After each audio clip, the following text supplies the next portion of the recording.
بسم الله الرحمن الرحيم. الحمد لله كما ينبغي الجلال وجه وعظيم سلطانه، والصلاة والسلام على نبينا محمد وآله.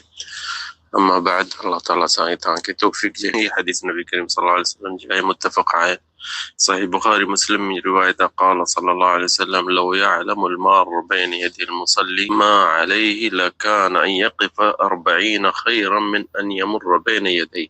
नबी के फरमाए थो त जैन नमाज को माण्हू नमाज पढ़े थो ऐं उन जे अॻियां केरु लंघे थो, जे उनखे न इहा ख़बर हुजे त केॾो हिन शइ में ॾोह आहे, त उहो 40 दफ़ा सोचे हा त के रावी जेको वेठा आहिनि उहो रावी चए थो त मूंखां इहा विसरी वई त नबी करीम 40 ॾींहं चयो, जा 40 महीना, जा 40 साल। त इहो उन जेको रिवायत कई आहे उन खां इहा ॻाल्हि विसरी वई ऐं न तवजो न ॾिनई। तॾहिं त ॾिसो त मसलन 40 ॾींहं में रुगो हुजे घटि, भला 40 महीना छॾ या 40 साल वॾा न, पर नबी करीम चए थो जंहिं उनखे ख़बर हुजे त केॾो ॾोह आहे त इहो 40 ॾींहं बि बीठो हुजे हा त ही 2 रकातूं या 4 रकातूं पढ़ी बस करे पोइ लंघे।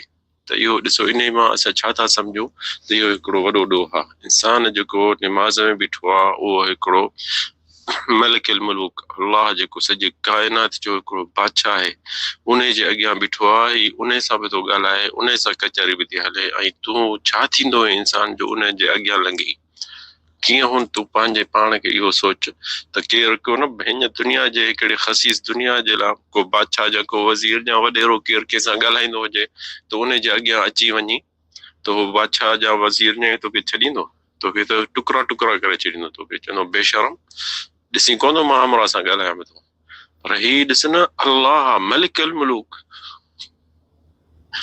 दुनिया जो काइनात ऐं आसमाननि जो मालिक ख़ालिक इंसान जेको निमाज़ में बीठो आहे जेॾी महिल चए थो अल्हम्दुलिल्लाह रब्बिल आलमीन, त उहो अल्लाह साईं मलाइकनि खे चए थो हमिदनी अब्दी, मुंहिंजो बानो ॾिसो मूंखे अल्हम्द बि थो चए, अल्हम्दुलिल्लाह रब्बिल अर्रहमान अर्रहीम, त वरी हू मलाइकनि खे चए मजदनी अब्दी। ईअं अल्लाह साईं हुनखे हिकिड़े हिकिड़े लफ़्ज़ जो जवाब बि थो ॾिए ऐं इंसान जेको ॿियो अचे उन अॻियां लंघे, भला तूं ॿियो को रस्तो ॾिस, पोयां लंघ या परे खां वञी लंघ, जे सफ़ा न आहे त उलमा चवनि था त कोशिश करे का शइ खणी हुन जे अॻियां रखे, मुसले जे पोइ का शइ दॿो हुजे, बाल्टी हुजे, काठी हुजे, अॻियां रखे ऐं वॾे हिर्स सां लंघे। छो ही जेको अल्लाह सां बि थो कचहरी करे, अल्लाह खे शिकायत बि थो ॾिए, अल्लाह सां हुनजो तालुक लॻो पियो आहे, इहो न कटिजे, इहो न कटिजे तुंहिंजे कम जे लाइ। जे बीहे थो त भली बीह रहे, भली बीह रहे। ऐं नबी करीम जी हदीस में रिवायतूं अचनि थियूं त जे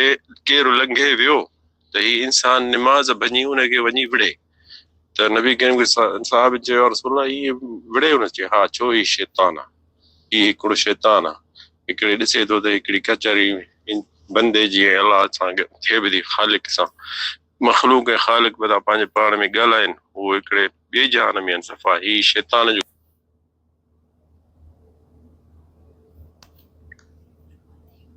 ॿिए जहान में आहिनि, सफ़ा ही शैतान जो कमु आहे हुनजे अॻियां लंघण, त हुननि जी कचहरी इहा ख़तम थिए। छो जो शैतान त इन शइ में राज़ी न आहे, पहिरियां इंसान जे पैदाइश में राज़ी न आहे, कीअं राज़ी थींदो इन में त ही अल्लाह खां हिकिड़ो माफ़ी घुरे, या अल्लाह इंसान जो जेको तवजो हूंदो तिलावत में, क़ुर में, निमाज़ में, ऐं सॼी निमाज़ में तवजो हूंदो अल्लाह ॾे मां बि थो ॻाल्हायां, अल्लाह सां ख़ालिक मालिक न सॼी दुनिया सां ॻाल्हायां बि थो, त अल्लाह साईं ॾाढो ख़ुशि थींदो इन शइ में।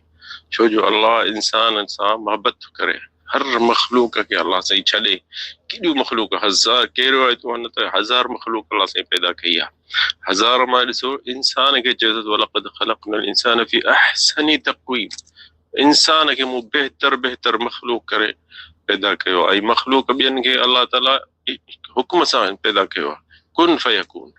पर अल्लाह ताला इंसान जे बारे में छा चयो, فإذا خلقته وسويته بيدي ونفخت فيه من روحي, ॾिसो अल्लाह साईं चए थो जंहिं शइ खे मां पंहिंजे हथनि सां ठाहियो आहे, पंहिंजे साह मां हिन में साह विधो आहे, फ़क़अू लहू साजिदीन, मलाइक जेके राति ॾींहं सालनि जो सदियुनि खां सदियूं इबादत में रुगो शुरू आहिनि, पाक आहिनि ॾोहनि खां, गुनाहनि खां, जेके रुगो सॼे के सजदनि में सालनि जा साल आहिनि, के तस्बीह में आहिनि, उन्हनि खां इंसान जे लाइ चई त सभु हुननि जे लाइ सजदो कयो, हिन इंसान जे लाइ। इहो इंसान जेको आहे अल्लाह ताला ॾिस न सॼी काइनात आहे, सॼी दुनिया में केॾी मख़लूक आहे, कंहिंखे बि हुकुम न कंदो आहे त मुंहिंजी इबादत कयो, पाण ई कंदा तस्बीह कंदा।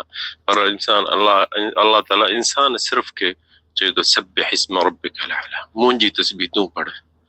सब्बह लिल्लाहि मा फिस समावात। ॾिसो आसमान जबल बि था तस्बीह पढ़नि, ही झुड़, ही जेके तारा आहिनि, केॾा वॾा मखलूक आहिनि जेके इंसान उन्हनि जे अॻियां का शइ न आहे, त बि उहे अलाह जी तस्बीह था पढ़नि। पर अलाह ताला इंसान जी तस्बीह जे लाइ इंतज़ार आहे, छो जो इंसान इन में सिर्फ़ अलाह जो जेको आहे अहसन अशरफ मखलूक़ात पैदा करे ऐं चयो अथसि इन खे सब्बिह इस्म रब्बिकल आला, मुंहिंजी तस्बीह तूं पढ़।